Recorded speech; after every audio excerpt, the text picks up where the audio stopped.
I either heard it or read this quote that said cousins in the Black family are like siblings because we all grew up together. So that dynamic is pretty true. We share at least one set of grandparents with our cousins, and usually, if the person is on your maternal side, you're extra close usually. And so we're going to talk about Dorothy today, because Dorothy was your sister cousin, and she was a really close friend of mine for a very long time.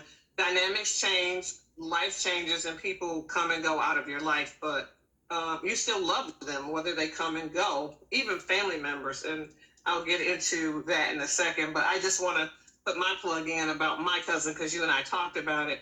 I had a cousin to die last year, and she shouldn't have died. She got sick, and she worked at a doctor's office, and it hurt me, but I had to, and she went home from the doctor's office sick. Instead of telling the doctor, I'm sick, she could have been here today. But she died. And I had to identify my feelings. I was angry with her. And she was my first cousin. I mean, in the Black community, we have first, second, third, fourth, fifth, sixth, seventh, eighth cousins, but we're all cousins. She was my first cousin. I was angry. But anyway, let's talk about your sister cousin, Dorothy. How close were you growing up? Well, okay, so my sister cousin, which suggests how close we were. My mother and her sister, Dorothy's mother, were sisters who were a couple years apart, and they were very close. They were so close that they each had 6 children. They had a son first, and then they had 5 daughters. And each of us were paired. So each of my mother's children were within 2 years of the adjacent of my aunt's children. And so Dorothy was my pairing cousin. And it was just a natural fit. It wasn't just because we were the same age, but we just clicked. We always looked forward to each other when we were little young kids. I remember, I don't remember her not being there. But then when we were around 10, because they lived in Ohio, when we were around 10, they moved about 20 minutes outside the city. Let me know if I go too long, but I'll go short on some other things, okay? I know it's so years, but then so I'm going Yeah. So around 10, they moved about 20 minutes outside of the city of Detroit. And so we got a chance to see each other all the time. We'd go out there. Dorothy was always at the swimming pool. So I'd see her, go find her over there. And that's when we went on our first Dorothy adventure, as I started calling them later. She and I packed up peanut butter sandwiches, and we went for a walk along the creek or stream or whatever you want to call it. And that's when our hearts really connected and we really bonded. And, they moved away. She came back as a teenager, and I think she was around 17. And we spent several days a week together, every week. We went everywhere together. We did so much of life together, starting at that time. So that's when she really became my sister cousin. So you answered the next 2 questions. well, maybe not. What are they? It was how often did you see each other, and you did. Okay. You answered that. But so I just want to go back to one of the questions. You said some of the things you did as children, as teenagers, and I remember you answered a question for me because Dorothy and I were very close, and when she moved to Florida, I would go down to Florida a lot to see her. And you would say, "Oh, so you and Dorothy are doing a Dorothy adventure." I never knew what that meant till just now. Yes. She loved to travel, and she loved to do something, and get into something, not always good trouble, but anyway. But so why later I started calling them Dorothy Adventures. Let's go do this. Let's go to such and such. And it's like, oh boy, you always had fun, but they weren't always what she sold them as. Okay? Absolutely. Dorothy Adventures. Absolutely. Now I fully understand why you call them Dorothy Adventures, because you're right. Yeah. Some things we'll just leave alone.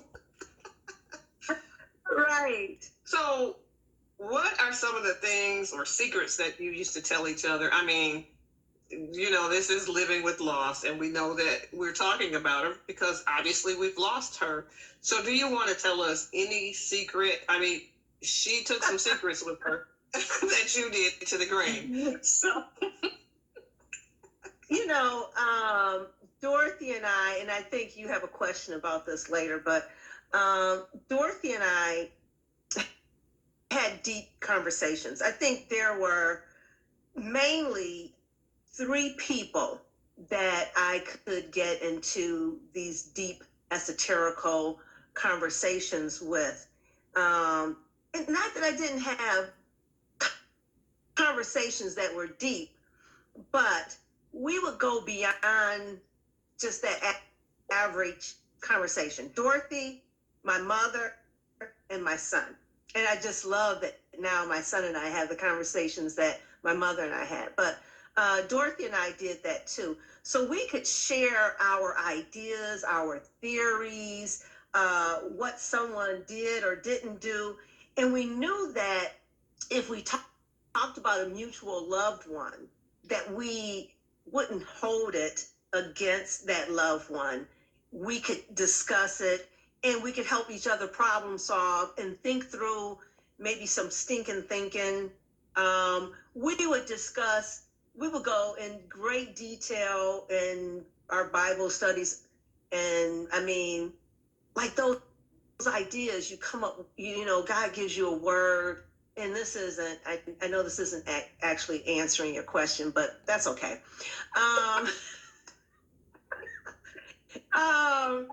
We can have some deep discussions about what God meant there. What was he really saying to us?